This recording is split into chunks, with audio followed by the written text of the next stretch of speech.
Bonjour à tous et à toutes, j'espère que vous allez bien. Moi, ça va super bien. Alors, je veux bien qu'on parle du cas Jean-François Kouassi, notre président des jeunes, notre président à tous.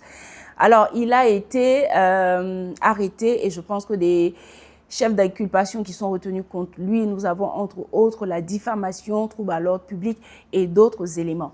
Alors, pour faire un post sur lui, j'ai essayé de faire un petit exercice. Je suis allée sur ces plateformes, essayer de parcourir, voir qu'est-ce qu'il a pu dire, qu'est-ce qu'il a pu faire au-delà de la manifestation qu'il a eu à faire devant une administration publique. Et chose bizarre, j'ai rien trouvé. J'ai rien trouvé, je pense que les éléments ont été supprimés de sa plateforme. Et si vous me suivez, je dis toujours, quand vous décidez d'être un homme politique, quand vous décidez de vous engager en politique, il y a des éléments qui sont très importants que vous devez garder en tête. Premièrement, quand vous devez prendre position sur un sujet, rassurez-vous d'avoir les bonnes informations, mais surtout de pouvoir rapporter la preuve quand cela vous sera demandé.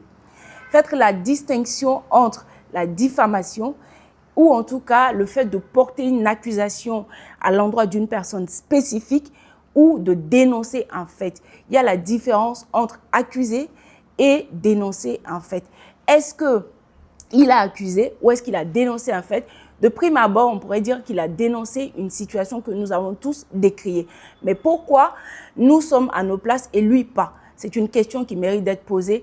Et je pense que le fait que ces équipes aient supprimé les différents contenus qu'il a réalisés sur ce sujet peuvent porter à croire que les chefs d'inculpation, en tout cas quant à la diffamation, peuvent être valables. Donc à sa place, ou en tout cas au niveau de ces équipes, je pense qu'ils vivent aujourd'hui une situation de communication de crise.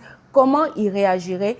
Je pense que Jean-François Kouassi, notre président à tous, bénéficie d'un capital sympathie de la part de la population ivoirienne. Cela pourra jouer en sa faveur, mais je ne pense pas que ce soit un élément qui va influencer la décision du jury. Cependant, je pense que c'est une situation de laquelle il pourrait sortir grandi, il pourrait apprendre des éléments, mais que chacun d'entre nous, dans tout ce que nous faisons, dans les accusations que nous portons, ou en tout cas dans le fait de dénoncer une situation, faisons la part des choses entre l'accusation et le fait de dénoncer une situation. Et quand vous décidez de vous engager en politique, avant de prendre toute position, veuillez à avoir toutes les informations à votre disposition. Et quand vous prenez une position, restez sur cette position-là. S'il le faut, vous pouvez faire un réajustement, faire un mea culpa, présenter vos excuses pour une mauvaise interprétation, peut-être aller trop loin, mais surtout ne repliez pas et ne supprimez pas ce que vous avez posté sur vos plateformes parce que cela peut être considéré comme un aveu de culpabilité. Je vous souhaite une bonne journée.